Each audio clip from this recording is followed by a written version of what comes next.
ਚੀਜ਼ਾਂ ਕਿਉਂਕਿ ਇੰਨੇ ਸਾਲਾਂ ਤੋਂ ਝੇਲੀਆਂ ਨੇ ਤੇ ਜ਼ਿਆਦਾ ਜਿਹੜੀ ਹੈ ਉਹ ਨਹੀਂ ਬੋਲ ਪਾ ਰਹੇ ਨੇ, ਡਿਪਰੈਸ਼ਨ ਦੇ ਵਿੱਚ ਵੀ ਰਹੇ ਨੇ, ਸਿਹਤ ਵੀ ਬਹੁਤ ਕਮਜ਼ੋਰ ਹੋ ਗਈ ਹੈ ਤੇ ਉਹ ਜਿਹੜਾ ਹੈ ਆਪਣੇ ਜਜ਼ਬਾਤ बोल भी नहीं सकते। इस बच्ची ने खुद आकर मेरी बड़ी सिस्टर को कहा था कि मेरे साथ गलत हो रहा है। मैं चाहती हूँ कि जिसने गुनाह किया है उसको सजा मिलनी ही चाहिए, और मेरी सिस्टर जो इसका साथ दे रही हैं, प्लीज उनसे पूछताछ की जाए कि ऐसा वो क्यों कर रही हैं। जो इनके बड़े सिस्टर हैं जिनके पास ये रह रहे थे, मेरा उनके साथ ज्यादा था, पर आज तक कभी मतलब मैं खुद परेशान हो गई हूँ कि मैं धोखा कैसे खा गई ये सब समझने में और वो करने में।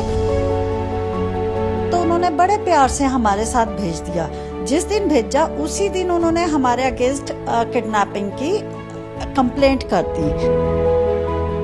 ਭਰਾ ਤੇ ਭੈਣ ਦਾ ਜਿਹੜਾ ਇੱਕ ਰਿਸ਼ਤਾ ਹੁੰਦਾ ਹੈ ਪਵਿੱਤਰ ਰਿਸ਼ਤਾ ਮੰਨਿਆ ਜਾਂਦਾ ਹੈ। ਰੱਖੜੀ ਵਾਲੇ ਦਿਨ ਜਿਹੜਾ ਇੱਕ ਵਾਅਦਾ ਮੰਗਿਆ ਜਾਂਦਾ ਹੈ ਕਿ ਇਹ ਭਰਾ ਤੋਂ ਕਿ ਉਹਦੀ ਰੱਖਿਆ ਕਰੇ, ਲੇਕਿਨ ਜਦੋਂ ਉਹੀ ਭਰਾ ਜਿਹੜਾ ਤੁਹਾਡਾ ਭਖਸ਼ਕ ਬਣ ਜਾਏ, ਯਾਨੀ ਕਿ ਤੁਹਾਡੀ ਰੱਖਿਆ ਨਾ ਕਰੇ ਬਲਕਿ ਤੁਹਾਨੂੰ ਹੀ ਮੋਲੈਸਟ ਕਰਨਾ ਸ਼ੁਰੂ ਕਰ ਦੇ, ਤੇ ਤੁਸੀਂ ਦੇਖ ਸਕਦੇ ਹੋ ਕਿ ਕਲਯੁਗ ਦੇ ਵਿੱਚ ਕਿਸ ਤਰੀਕੇ ਦੇ ਹੁਣ ਰਿਸ਼ਤੇ ਸਾਹਮਣੇ ਆ ਰਹੇ ਹਨ। ਮਾਮਲਾ ਜਿਹੜਾ ਤੁਸੀਂ ਦੱਸਿਆ ਕਿ ਬਿਲਾਸਪੁਰ ਦਾ ਹੈ, ਰੈਸਕਿਊ ਕਰਕੇ ਲੈ ਕੇ ਆਈ ਹੈ ਉਹਨਾਂ ਦੀ ਵੱਡੀ ਭੈਣ, ਜਿਹੜਾ 5 ਭਰਾ ਤੇ ਭੈਣਾਂ ਸੀਗੀਆਂ ਜਿਨ੍ਹਾਂ ਵਿੱਚੋਂ ਇੱਕ ਭੈਣ ਜਿਹੜੀ ਕੈਨੇਡਾ ਰਹਿੰਦੀ ਸੀ ਉਹ ਲੈ ਕੇ ਆਏ ਨੇ। ਭੈਣ ਸਾਡੇ ਨਾਲ ਹੈ ਅਰਚਨਾ, ਵੱਡੀ ਭੈਣ, ਤੇ ਜਿਹੜੇ ਵਿਭਾ ਹੈ ਜਿਨ੍ਹਾਂ ਨੂੰ ਰੈਸਕਿਊ ਕਰਕੇ ਆਏ ਹੈ ਜਿਹੜਾ ਬਿਲਾਸਪੁਰ ਤੋਂ, ਉਹ ਵੀ ਸਾਡੇ ਨਾਲ ਹੈ। ਉਹਨਾਂ ਦੇ ਐਡਵੋਕੇਟ ਵੀ ਸਾਡੇ ਨਾਲ ਹੈ ਬਿੰਦਿਆ ਜੀ। ਗੱਲਬਾਤ ਕਰਾਂਗੇ। ਸਭ ਤੋਂ ਪਹਿਲਾਂ ਅਰਚਨਾ ਜੀ ਦੇ ਨਾਲ ਗੱਲਬਾਤ ਕਰਦੇ ਹਾਂ। अर्चना जी, आपको कब पता लगा कि जो आपकी सिस्टर हैं उनके साथ मोलेस्टेशन हो रहा है, और बहुत बड़ी बात होती है, और मोलेस्टेशन और कोई नहीं उनका ही बड़ा भाई कर रहा है? मुझे बड़े अफसोस के साथ कहना पड़ रहा है कि मुझे इसी साल 2023 में ये पता चला था कि इस बच्ची ने खुद आकर मेरी बड़ी सिस्टर को कहा था कि मेरे साथ गलत हो रहा है। लेकिन ये सब सुनने के बाद मेरी सिस्टर, जो बड़ी सिस्टर थी, उन्होंने मुझे कहा कि बता हम क्या करें। मैंने कहा कि हम कंप्लेंट देना चाहते हैं। उन्होंने कहा कि मेरे पास कोई ऐसे वकील नहीं है, तो मैंने उनको सजेस्ट भी किया था कि हम कुछ कर सकते हैं तो करें, प्लीज़ इसके लिए हमें कुछ बोलना ही चाहिए, लेकिन ये बहुत बड़ी बात है और हमारे से बर्दाश्त नहीं हो सकती है। We were very upset that time, और मैंने अपनी सिस्टर को फिर से कॉल किया 2 दिन बाद। मैंने कहा आपने क्या सोचा?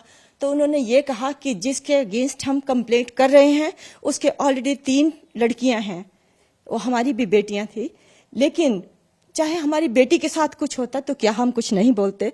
सिस्टर से गिला है मुझे कि उन्होंने आगे कुछ क्यों नहीं किया। लेकिन उस दिन से मैंने ये ठान लिया, मैंने अपने हस्बैंड से कहा कि प्लीज इसके पेपर्स बनवाइए और मुझे इसको यहाँ लाना है, और मेरी सिस्टर भी इसके लिए एग्री थी कि ठीक है। लेकिन अब जब मैं यहाँ इसको लेने आई हूँ, बड़े प्यार से इसको लेके आई, लेकिन अब उनका इरादा बदल गया। अब वो इसको नहीं भेजना चाहते।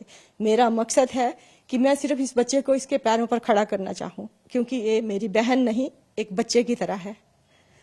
बाकी मैं चाहती हूँ कि जिसने गुनाह किया है उसको सजा मिलनी ही चाहिए, और मेरी सिस्टर जो इसका साथ दे रही हैं, प्लीज उनसे पूछताछ की जाए कि ऐसा वो क्यों कर रही हैं। और इसका रोम जब वो पहले अपने पास इसको रखते थे, मैं बहुत खुश थी कि ये सब बहुत अच्छा हो रहा है, आप इसकी केयर कर रहे हो। लेकिन बीच में जब ये नीचे इसको दोबारा शिफ्ट कर दिया गया, मुझसे रहा नहीं गया, और मैं स्पेशली वहाँ से सिर्फ इसको लेने आई हूँ। अब जो हालात हैं वो सब आपके सामने हैं। प्लीज मैं ज्यादा नहीं बोल सकती। I am very upset. Archana ma'am, बिल्कुल ਤੁਹਾਡੇ ਜਿਹੜੀ ਹੈ ਜਜ਼ਬਾਤ ਅਸੀਂ ਸਮਝ ਸਕਦੇ ਹਾਂ। ਇੱਕ ਭੈਣ ਦੇ ਨਾਲ ਉਹਦਾ ਭਰਾ ਜਦ ਇਦਾਂ ਕਰਦਾ ਹੈ ਤੇ ਆਪਣੇ ਭਰਾ ਦੇ ਖਿਲਾਫ ਖੜੇ ਹੋਣਾ, ਆਪਣੀ ਛੋਟੀ ਭੈਣ ਦੇ ਖਿਲਾਫ, ਆਪਣੀ ਛੋਟੀ ਭੈਣ ਦੇ ਲਈ ਇਨਸਾਫ ਦੀ ਮੰਗ ਤੁਸੀਂ ਕਰ ਰਹੇ ਹੋ, ਤੇ ਤੁਸੀਂ ਇਹ ਵੀ ਕਿਹਾ ਹੈ ਕਿ ਕੈਨੇਡਾ ਤੁਸੀਂ ਤਦ ਤੱਕ ਵਾਪਸ ਨਹੀਂ ਜਾਓਗੇ ਜਦ ਤੱਕ ਉਹਨਾਂ ਨੂੰ ਸਜ਼ਾ ਨਾ ਮਿਲੇ। ਲੇਕਿਨ ਜਿਸ ਵਿਭਾ ਨੂੰ ਅਸੀਂ ਅੱਜ ਦੇਖ ਰਹੇ ਹਾਂ ਉਹ ਕਿੱਦਾਂ ਦੀ ਸੀਗੀ? ਪਹਿਲਾਂ ਤੁਸੀਂ ਕਿਹਾ ਕਿ ਬਹੁਤ ਬਬਲੀ ਸੀਗੀ। हाँ जी, बिल्कुल। जो मैं इसको छोड़ के गई थी तो ये एक हंसते खेलते बच्चों की तरह थी। उसके बाद हम हमेशा दूर रहे। इसके साथ मेरी बातचीत बहुत ही कम होती थी, इंटरेक्शन, नमस्ते। उसके बाद ये फोन भी अपने मेरी बड़ी सिस्टर को दे देती थी। हमारे रिलेशन बहुत अच्छे थे, और मैं नहीं चाहती थी कि मेरे सिस्टर को कभी तकलीफ हो। मैंने उनको अपनी पावर ऑफ अटॉर्नी भी दे दी थी कि आपको कभी जमीन का या घर का कोई प्रॉब्लम हो तो प्लीज आप, हमेशा हम एक दूसरे की मदद करते थे, लेकिन यहाँ मैं कंप्रोमाइज नहीं कर सकी। I am very sorry for that. ਬਿਲਕੁਲ ਤੇ ਜਿਹੜੇ ਵਿਭਾ ਹੈ ਉਹਨਾਂ ਨੂੰ ਪੁੱਛਦੇ ਹੈ ਕਿ ਆਖਿਰ ਉਹਨਾਂ ਨੂੰ ਆਪਣੀ ਸਿਸਟਰ ਦੇ ਕੋਲ ਆ ਕੇ ਕਿੱਦਾਂ ਲੱਗ ਰਿਹਾ ਹੈ। ਵਿਭਾ, ਕਿੱਦਾਂ ਮਹਿਸੂਸ ਕਰ ਰਹੇ ਹੋ ਆਪਣੀ ਵੱਡੀ ਭੈਣ ਅਰਚਨਾ ਜੀ ਦੇ ਕੋਲ ਆ ਕੇ? जी अच्छा महसूस कर रहे हैं। अच्छा लग रहा है आपको चंडीगढ़ आके अभी? हाँ जी अच्छा लग रहा है। तो अभी जाना चाहते हो वापस? नहीं नहीं। नहीं अच्छा, क्या हुआ था आपके साथ वहां पर? आपको तंग परेशान करते थे?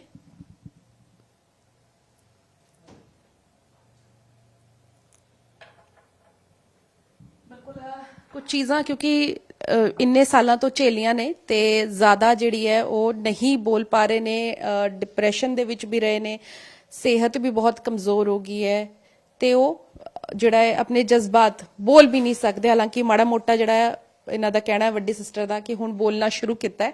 ਉਹਨਾਂ ਦੇ ਵਕੀਲ ਹੈ ਬਿੰਦਿਆ ਜੀ, ਜਿਨ੍ਹਾਂ ਨੇ ਐਫਰਟਸ ਕੀਤੇ ਹੈ ਉਹਨਾਂ ਦੀ ਸਿਸਟਰ ਦੇ ਨਾਲ ਮਿਲ ਕੇ। ਉਹਨਾਂ ਨੂੰ ਪੁੱਛਦੇ ਹਾਂ ਬਿੰਦਿਆ ਜੀ, ਪੂਰਾ ਮੈਟਰ ਜਦੋਂ ਤੁਹਾਡੇ ਕੋਲ ਆਇਆ, ਤੁਸੀਂ ਕਿਹਾ ਕਿ ਬਹੁਤ ਪਹਿਲਾਂ ਤੋਂ ਤੁਸੀਂ ਇਹਨਾਂ ਨੂੰ ਜਾਣਦੇ ਸੀਗੇ, फैमिली रिलेशन ਸੀਗੇ, ਤੇ ਫਰਸਟ ਸਟੈਪ ਤੁਸੀਂ ਕੀ ਇਨੀਸ਼ੀਏਟ ਕੀਤਾ? ऐसा है, फैमिली रिलेशन हम बचपन से जानते थे इनको, पड़ोसी भी थे इनफैक्ट बिलासपुर में आसपास। मेरे मदर जो है, इनके मदर के अच्छे फ्रेंड थे, बहुत अच्छे। जो इनके बड़े सिस्टर हैं जिनके पास ये रह रहे थे, मेरा उनके साथ ज्यादा था। पर आज तक कभी मतलब मैं खुद परेशान हो गई हूँ कि मैं धोखा कैसे खा गई ये सब समझने में और वो करने में। फिर ये कनाडा से आए अभी, तो इन्होंने मुझे कांटेक्ट किया मैसेंजर पर कि मैं आपसे मिलना चाहती हूँ, मैसेज किया। मैंने सोचा कि शायद मुझे इनके प्रोसेस का तो पता था कि ये कनाडा लेके जा रहे हैं सिस्टर को, पर रियल बात पता नहीं थी कि अंदर की चीज क्या है, क्यों लेके जा रहे हैं। और जब मुझे इन्होंने अपने घर बुलाया, डिस्कस हुई बातें, तब मुझे पता चला कि ये चीज है। तो मेरा फर्स्ट स्टेप था कि उसको, लड़की को पहले वहां से लेके आए। तो हमने अपने कुछ क्लोज फ्रेंड्स और रिलेटिव्स के साथ हम घर गए और उसको वहां से लेके आए। तब तो उन्होंने बड़े प्यार से हमारे साथ भेज दिया। जिस दिन भेजा उसी दिन उन्होंने हमारे अगेंस्ट किडनैपिंग की कंप्लेंट कर दी, ठीक है। उसके अगले दिन उन्होंने हिमाचल में शिमला हाई कोर्ट में हैबियस कॉर्पस की रिट डाल दी कि हम इसे लेके आए हुए हैं, जो उनकी डिसमिस हो गई, हमारे हक में हुई। क्योंकि विवाह कुमारी जो है, शी इज 51 ईयर्स ओल्ड, और उन्होंने खुद एफिडेविट दिया कि मैं अपनी मर्जी से अपनी सिस्टर के साथ जा रही हूँ। तो हाईकोर्ट भी लॉ से बढ़ के तो कोई चीज नहीं है ना। उसके बाद हमने कल ये प्रोटेक्शन का डाला था, लाइफ एंड लिबर्टी का, Punjab and Haryana high court में, वहां से भी हमें रिलीफ मिल गया है। क्योंकि वो हमारी रेकी कर रहे हैं, अपना घर होते हुए भी ये वहां नहीं रह रहे हैं, ये होटल्स में रह रहे हैं। हम इनकी पूरी सेफ्टी का ध्यान रख रहे हैं। आज हमें यहाँ पे हमने डीजीपी पुलिस चंडीगढ़ में भी कंप्लेंट दी हुई है, उस पर कार्रवाई होगी। और ऑनलाइन ही हमने हिमाचल डीजीपी को भी कंप्लेंट भेज दी है। अब देखो आगे क्या होता है, पर हमें पूरी उम्मीद है क्योंकि high court, Punjab and high court से हमें पुलिस प्रोटेक्शन का कहा गया हुआ है लाइफ एंड लिबर्टी के लिए। ਮੈਮ, ਜਦੋਂ ਤੁਹਾਡੇ ਕੋਲ ਇਹ ਕੇਸ ਆਇਆ ਸੀਗਾ ਉਸ ਵੇਲੇ ਤੁਸੀਂ ਉਹਨਾਂ ਦੇ ਪਰਿਵਾਰ ਦੇ ਨਾਲ, ਕਿਉਂਕਿ ਪਾਰਿਵਾਰਿਕ ਰਿਲੇਸ਼ਨ ਵੀ ਨੇ, ਕਿ ਤੁਹਾਨੂੰ ਪ੍ਰੈਸ਼ਰ ਸੀਗਾ ਕਿ ਕੁਝ ਨਾ ਕਰੋ ਜਾਂ ਕੁਝ ਅਜਿਹਾ, ਕਿ ਕੁਝ ਅਜਿਹੀ ਸ਼ਿਕਾਇਤ ਨਾ ਕਰੋ ਭਰਾ ਦੇ ਖਿਲਾਫ? नहीं, मैंने ऐसा कभी नहीं सोचा, क्योंकि मोलेस्टेशन होना वो मुझे थोड़ा मतलब लग गया कि कैसे वो लड़की वहां रह रही होगी। ठीक है, एक बार हुआ, 2 बार हुआ, बार बार हुए, तो आप मतलब अपने आप पे सोचो कि आपके साथ हुए तो आपको कैसा लगेगा। कोई तो हाथ होना चाहिए ना आगे जो हेल्प करने के लिए आए। तो मैंने 1 मिनट नहीं सोचा। इनफैक्ट मेरे हस्बैंड ने मुझे बोला कि नहीं, ये तो हमने करना ही है, वो भी एडवोकेट है, इसलिए हमने ये स्टेप उठाया ही उठाया। फर्दर हम आगे भी अब जाएंगे, इसमें FIR लॉन्च करवाएंगे, सब कुछ करवाएंगे। क्योंकि ये हमने सोसाइटी में नहीं रहना, सोसाइटी को ये बताना है कि गलत होता है तो उसके अगेंस्ट आवाज उठाओ। आप मत ऐसे मर मर के नहीं जीना है।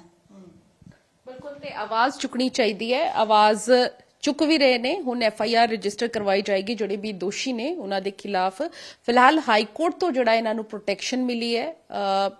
ਕੇਸ ਲੜਨ ਦੀ ਗੱਲ ਕਰ ਰਹੇ ਹਾਂ ਕਿ ਅੱਗੇ ਜਿਹੜੇ FIR, ਕਿਉਂਕਿ ਹਾਈ ਕੋਰਟ ਤੋਂ ਜਿਹੜਾ ਪ੍ਰੋਟੈਕਸ਼ਨ ਦਾ ਮੈਟਰ ਸੀਗਾ ਉਹ ਤਾਂ ਡਿਸਪੋਜ਼ ਆਫ ਹੋ ਚੁੱਕਿਆ ਹੈ। ਲੇਕਿਨ ਇਸ ਤੋਂ ਇਲਾਵਾ ਹੁਣ ਜਿਹੜੇ ਭਰਾ ਹੈ, ਜਿਹੜੀ ਭੈਣ ਹੈ ਤੇ ਹੋਰ ਵੀ ਜਿਹੜੇ ਲੋਕ ਇਸ ਵਿੱਚ ਇਹਨਾਂ ਨੇ ਕੰਪਲੇਂਟ ਜਿਨ੍ਹਾਂ ਦੇ ਖਿਲਾਫ ਕਰਨੀ ਹੈ ਉਹਨਾਂ ਦੇ ਖਿਲਾਫ ਕਾਰਵਾਈ ਕੀਤੀ ਜਾਏਗੀ। ਇਹ ਤਾਂ ਕਾਨੂੰਨੀ ਕਾਰਵਾਈ ਲਈ ਰਹੀ, ਲੇਕਿਨ ਸਮਾਜਿਕ ਤੌਰ ਤੇ ਸਾਡਾ ਸਮਾਜ ਕਿਸ ਦਿਸ਼ਾ ਦੇ ਵਿੱਚ ਜਾ ਰਿਹਾ ਹੈ ਇਹ ਇੱਕ ਉਦਾਹਰਨ ਹੈ ਕਿ ਆਖਿਰ ਕਲਯੁਗ ਦੇ ਵਿੱਚ ਅਸੀਂ ਕਹਿੰਦੇ ਕਿ ਬਹੁਤ ਸਾਰੇ ਅਜਿਹੇ ਮਾਮਲੇ ਸਾਹਮਣੇ ਆਉਂਦੇ ਨੇ ਜਿੱਥੇ ਕਿ ਰਿਸ਼ਤੇ ਤਾਰ-ਤਾਰ ਹੁੰਦੇ ਨੇ ਤੇ ਇਹ ਰਿਸ਼ਤਾ ਜਿਹੜਾ ਭਰਾ ਤੇ ਭੈਣ ਦਾ ਰਿਸ਼ਤਾ ਹੁੰਦਾ ਹੈ ਬੜਾ ਸੱਚਾ ਰਿਸ਼ਤਾ ਹੁੰਦਾ ਹੈ ਤੇ ਇਸ ਵਿੱਚ ਵੀ ਜੇਕਰ ਸਵਾਲੀਆ ਨਿਸ਼ਾਨ ਖੜੇ ਹੋ ਜਾਣ ਤੇ ਇਸ ਤੋਂ ਅੰਦਾਜ਼ਾ ਲਗਾਇਆ ਜਾ ਸਕਦਾ ਹੈ ਕਿ ਆਖਿਰ ਸਮਾਜ ਕਿਸ ਪਾਸੇ ਤੁਰ ਰਿਹਾ ਹੈ। ਕੈਮਰਾ ਪਰਸਨ ਸਚਿਨ ਦੇ ਨਾਲ ਪੂਜਾ ਵਰਮਾ, ਡੇਲੀ ਪੋਸਟ ਪੰਜਾਬ, ਹਰਿਆਣਾ, ਹਿਮਾਚਲ।